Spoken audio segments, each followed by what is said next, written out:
ရင်းလေစီအမျိုးသမီးဘောလုံးအသင်းနဲ့ဘင်္ဂလားဒေ့ရှ်လေစီအမျိုးသမီးဘောလုံးအသင်းတို့ရဲ့ပွဲစဉ်ကတော့မကြာခင်မှာစတင်ရှင်းပြိုင်ကစားတော့မှာပဲဖြစ်ပါတယ်။ဘာရင်းအသင်းရဲ့ပွဲကစားသမား17ယောက်စီးရဲမှာတော့ဂုသမားနေရာမှာတော့ကျွန်တော်စနစ်ဆာအဒူလာကျွန်တော်3အီမန်အခါတေကျွန်တော်4ဖတ်တီမာကျွန်တော်9ယာဝန်အလာလီကျွန်တော်10အမီယာဆိုပါကျွန်တော်9ဟဖ်ဆာအလီဆာကျွန်တော်10အေယာဂျူမာကျွန်တော်13မာနာကျွန်တော်14ဆက်ကကျွန်တော်15ဆာမာနေကျွန်တော်22အမတ်နာတို့ပွဲထွက်ကစားမှာပဲဖြစ်ပါတယ်လူနာကျွန်တော်2ရှီဦးလီအစင်းကျွန်တော်3ရှန်စွန်နဟာကျွန်တော်4အဖီဒါအသင်းကောင်းဆောင်ကျွန်တော်5ခူဟာဒီကျွန်တော်6မိုနီကာကျွန်တော်9ဆပ်နာကျွန်တော်8မာရီယာကျွန်တော်10တူဟူရာကျွန်တော်19ပေါ်နာနဲ့ကျွန်တော်20ရှန်စွန်နဟာတို့ကပွဲထွက်ကစားမှာပဲဖြစ်ပါတယ်နေပွဲစဉ်ကိုတော့ Reader Channel ရုပ်သံလိုင်းကနေတိုက်ထုတ်လင်းတင်ဆက်ပေးနေသလို online ကကြည့်ရှုနေတဲ့ပရိသတ်တွေအနေနဲ့ကတော့ဒီဘက်ဒီထပ်ပြီးတော့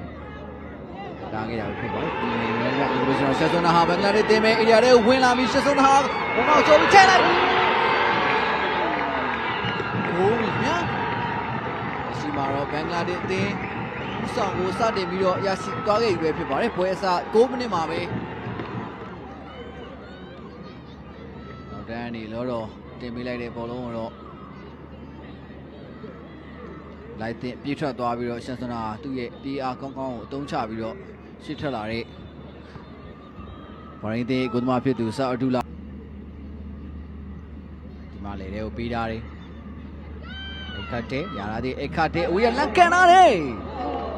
ကျက်ကတော့ကောင်းနေခင်ဗျာဒီမှာတော့လိုက်စေထားတယ်စပ်နာသူကန်ပို့ပြီးထားတယ်လူပေါ်နာလက်ကန်လာပြီဒီကောင်းမွန်တဲ့ကန်တဲ့တစ်ခုကိုတော့ကျွန်တော်တို့မြင်တွေ့ခဲ့ရတာပဲဖြစ်ပါတယ်ကျွန်တော်စခွန်ရီတူပေါ်နာဖြစ်တယ်ခင်ဗျာဒီမှာပဲဘင်္ဂလားဒေ့ရှ်ဆောင်ကို2ဂိုးထိပြုနိုင်ခဲ့ပြီဖြစ်ပါတယ်စပ်နာရဲ့ပြပမှုကကောင်းမွန်ခဲ့သလိုအဆုံးသတ်ခဲ့တဲ့ရီတူပေါ်နာကလည်းကန်ချက်ကတော်ကြီးကိုကောင်းတာတော့တွေ့ရတယ်ခင်ဗျာ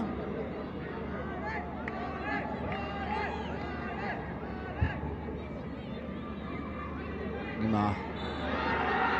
အဲလီဘောလုံးပြန်ပြတ်တယ်ခင်ဗျာရီတူပေါ်နာ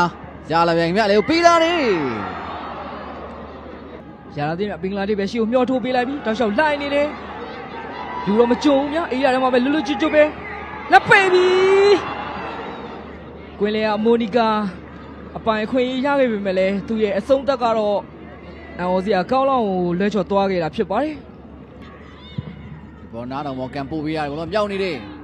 ဘာလဲကန်စစ်ကဦးထားတယ်ခင်ဗျာမာရီယာဒီဘက်လက်ကန်တယ်ကန်စစ်ကတော့ကောင်းတယ်ခင်ဗျာဒါပေမဲ့ဘာလဲဟိုပါပဲခွင်းလေးကိုထိန်းချုပ်ဖို့အတွက်အကောင်းဆုံးခြေစွမ်းနေတဲ့ဥဆောင်ကစားနေတဲ့ကျွန်တော်8မာရီယာဖြစ်ပါတယ်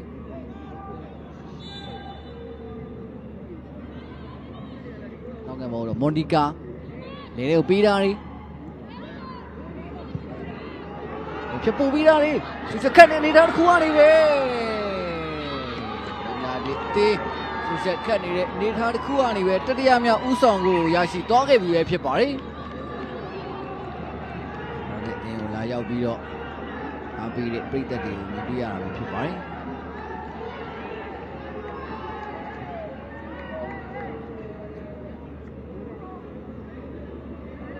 မာရီယာရဲ့ပေးပို့မှုကိုတော့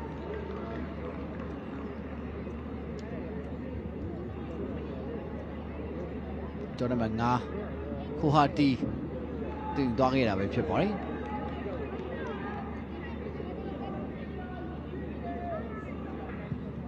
ရှုံမျောပြီးသားတယ်လီကာဆေးဝလက်ကန်လာတယ်ဒီမှာတော့တူဟူရာမရှိရတဲ့အခွင့်အရေးကိုသူ့အနေနဲ့လည်းအကောင်းဆုံးအဆုံးသတ်နိုင်ခဲ့ပြီပဲဖြစ်ပါတယ်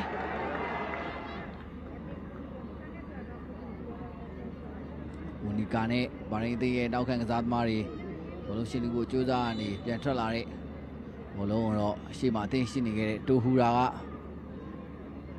ကန်စစ်တွေအန်ဒါဖီဒါရှိကိုကံပို့ပေးတာတယ်ဘာရင်းဘောလုံးထိန်းသိမ်းဖို့ကနိုင်ငယ်မတည်တဲ့အနေထားတစ်ခုမှရှန်စွန်နာဟာတိုဟူရာရှန်စွန်နာရဲ့ပြေးလန်းတွေကိုမျောပေးတာတယ် ပြန်ချိုးပေးတာတဲ့တိုဟူရာကမ်မီတိုဟူရာရဲ့2မိနစ်အတွင်းမှာရရှိတဲ့ဒုတိယမြောက်သွင်းကိုပဲဖြစ်ပါတယ်ဒီကြားလက်တစ်ခုနဲ့ဘာရင်းသိန်းကိုတော့ပြပြသားသားဥဆောင်နေခဲ့ပြီပဲဖြစ်ပါတယ်ရှေ့ဆုံးဟာရဲ့ပြပမှုကကောင်းမွန်ခဲ့တယ်လို့တိုဟူရာရဲ့သုံးသက်ပိုင်းစွမ်းဆောင်ရည်ရလဲဒီချိန်မှာကောင်းဆုံးအနေထားမှာရှိနေခဲ့တာပဲဖြစ်ပါတယ်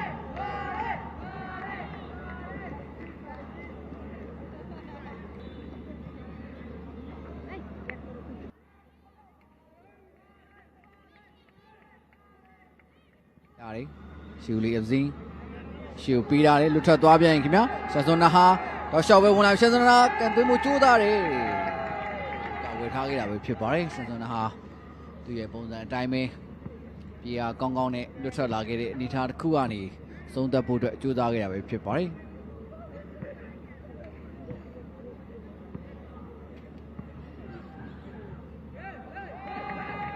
ရိုင်းတင်မယ်တော့ရှော့ဆဲရလာခဲ့ခင်ဗျာဇာဝင်ဇာသမားကျွန်တော်19 MNRE ဖြစ်ပါတယ်လေမျိုးပြိုကြိုးစားတယ်အစာလီစာရှူမျိုးပြီးတာတယ်တောက်လျှောက်ပဲဆွဲလာပြီဗျာကျွန်တော်လီဖတ်တီမာကွန်မာနဲ့ရင်ဆိုင်တွေ့တယ်ဒီမှာရှိနေတဲ့အသင်းဘော်စီပေးဖို့ကြိုးစားခဲ့သေးတယ်ခင်ဗျာဒါပေမဲ့ဘော်ရင်အသင်းကတော့ကျွန်တော်လီဖတ်တီမာဟိုးနောက်ကနေတိုက်စစ်ထိလိုက်ပါပြီးတော့အသင်းဘော်ပြန်လေဖန်တီးပေးဖို့အတွက်ကြိုးစားခဲ့ရပြီဖြစ်ပါတယ်အခုဆိုလို့ရှိရင်တိုဟူရာအေရီယာထဲမှာပဲနောက်ကပြန်ပြီးချိုးပေးတာတယ်ချော်ပြီးတော့လက်ခံထားတယ်ရှန်စွန်နာဟာချက်ပြတ်ထိန်းထားတယ်ရှန်စွန်နာပဲပိတ်ဖို့ကြိုးစားတယ်ဒီမော်နဲ့ထိပြီးတော့ပြန်ထွက်လာခဲ့တာပဲဖြစ်ပါတယ်ဘင်္ဂလားဒေ့ရှ်ပေးရထားသေးတယ်တေဘဲရှူမျောပြီးသားတယ်အမနာအီတော့ရှော့ပဲဝင်လာပြီအမနာအီပဲထွက်လာတဲ့ကုသမာဖြစ်တဲ့ဘရူနာရဲ့ပေါင်ချောင်းတွေကနေဟိုကြားထဲကနေထည့်ပြီးတော့ဂိုးဖြစ်အဆုံးသတ်ဖို့အတွက်ဇောင်းဝင်ကစားသမားအမနာအီကြိုးစားခဲ့တာပဲဖြစ်ပါတယ်မာရီယာဘယ်ကြောင်ထုတ်ပြီးသားတယ်ချန်စွန်နာဟာအေးပေးလာတယ်လိုက်တဲ့ပိတ်ထားတယ်ကိုကြီးမြန်လက်ရှိမှာတော့ဆန်စွန်နာဟာ2ယောက်ရဲ့အတွဲဆက်ကိုကျွန်တော်တို့တွေ့ခဲ့ရတာပဲဖြစ်ပါတယ်နောက်တန်းကနေလိုက်တက်လာခဲ့တဲ့ကျွန်တော်တို့3ဆန်စွန်နာဟာရဲ့ပေးပို့မှုကိုတွင်းမိသွားတဲ့ကစားသမားကတော့ကျွန်တော်တို့9ရာဝန်အယ်လာလီဖြစ်ပါတယ်ရှင်တို့ဖို့ကြိုးစားရင်းနဲ့ကျွန်တော်ခုနှစ်ရာဝန်အယ်လာလီအနေနဲ့ကလည်းကိုတွေကို Substitution for Bangladesh. Priyananda Singh is replaced by Priyananda. ဘာရင်တင်ပဲတိုက်စစ်ပြန်ဆလာပြီဘာရင်တင်ပဲတောက်လျှောက်ဆွဲလာပြီအေးရတယ်မှာပဲလက်ကန်ပြီရှင်မတော်ကိုသမားဘရူနာအကောင်းဆုံးကာဝယ်ထားနိုင်ခဲ့တာဖြစ်ပါတယ်အဇင်းရှေ့ပေးတော့ပြီလဲမှာပဲရတာသေးမြ